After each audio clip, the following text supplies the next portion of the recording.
gas contract. Yes, but after that, he broke this ceasefire. He killed our people, and he didn't exchange prisoners. We signed the exchange of prisoners, but he didn't do it.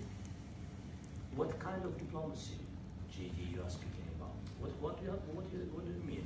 I'm talking about the kind of diplomacy that's going to end the destruction of your country. Yes, but if you Mr. President, with respect, I think it's disrespectful for you to come into the Oval Office and try to litigate this in front of the American media. Right now, you guys are going around and forcing conscripts to the front lines because you have manpower problems. You should be thanking the President for trying to bring it into this conflict. Have you ever been to Ukraine? Did you say what problems we have? I have been to. I've actually watched and seen the stories, and I know what happens is you bring them on a propaganda tour, Mr. President. Do you disagree that you've had problems bringing people in your military? And do you think that it's respectful to come to the Oval Office of the United States of America and attack the administration that is trying to prevent the destruction of your country? A lot of questions. Let's start from the beginning. Sure. First of all, during the war, everybody has problems, even you, but you have nice ocean and don't feel now, but you will feel it in the future. God bless. You don't know that. God bless. You don't God know. bless. You will not have a war. Don't tell us what we're going to feel. We're trying to solve a problem. Don't tell us what we're going to feel. I'm not telling you. Because you're in no position to dictate that. That's exactly what you're doing. You're in no position to dictate what we're going to feel. We're going to feel very good. We're going to feel very good and very strong. You're right now not in a very good position.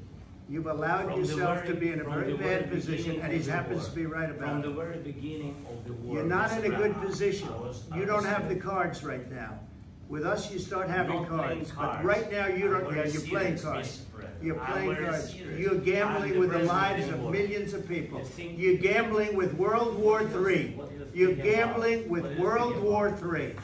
And what you're doing is very disrespectful to the country, this country. That's back to you. Far more than a lot of people said they should have. Have you said thank you once this entire meeting? No, in this entire meeting, you said thank you.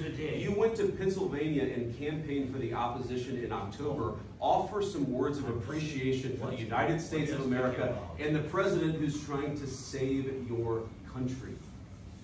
Please, you think that if you will speak very loudly about the war, he's not speaking loudly. He's not speaking loudly. Your country is in big trouble. Wait a minute. No, you've done a lot of talking. Your country is in big trouble. I know. You're not winning. You're not winning this. You have a damn good chance of coming out okay because of us. Mr. President, we are staying in our country, staying strong from the very beginning of the war. We've been alone. And we are thankful. I said thanks. You haven't been alone. You haven't been alone. We gave you, through this stupid president, $350 billion. We gave you military equipment, and your men are brave, but they had to use our military. If you didn't have our military equipment, this war would have been over in 2 weeks. In 3 days. I heard it from Putin. In 3 days. This is something maybe less. In 2 weeks, of course, yes. It's going to be a very hard thing to do business like this. Again, just say thank you. I said a lot of times to American people. Accept that there are disagreements, and let's go litigate those disagreements rather than trying to fight it out in the American media when you're wrong. We know that you're wrong. But you see, I think it's good for the American people to see what's going on. I understand, sir. I think it's very important. That's why I kept this going so long. You have to be thankful. You don't have the cards. You're buried there. Your people are dying. You're running low on soldiers. Listen, you're running low on soldiers. It would be a damn good thing. And then you tell us, I don't want a ceasefire. I don't want a ceasefire. I want to go and I want this. Look, if you could get a ceasefire right now, I tell you, you take it so the bullets stop flying and your men stop getting killed. Of course, we want to stop the war. But you're saying you don't want a ceasefire. I want a ceasefire because you'll get a ceasefire faster than an agreement. Ask our people about a ceasefire, what they think. That wasn't with me. That wasn't with me. That was with a guy named Biden, who was not a smart person. That was with Obama. It was your president. Excuse me. That was with Obama, who gave you sheets, and I gave you javelins. Yes. I gave you the javelins to take out all those tanks. Obama gave you sheets. In fact, the statement is, Obama gave sheets and Trump gave javelins. You got to be more thankful. Because let me tell you, you don't have the cards. With us, you have the cards.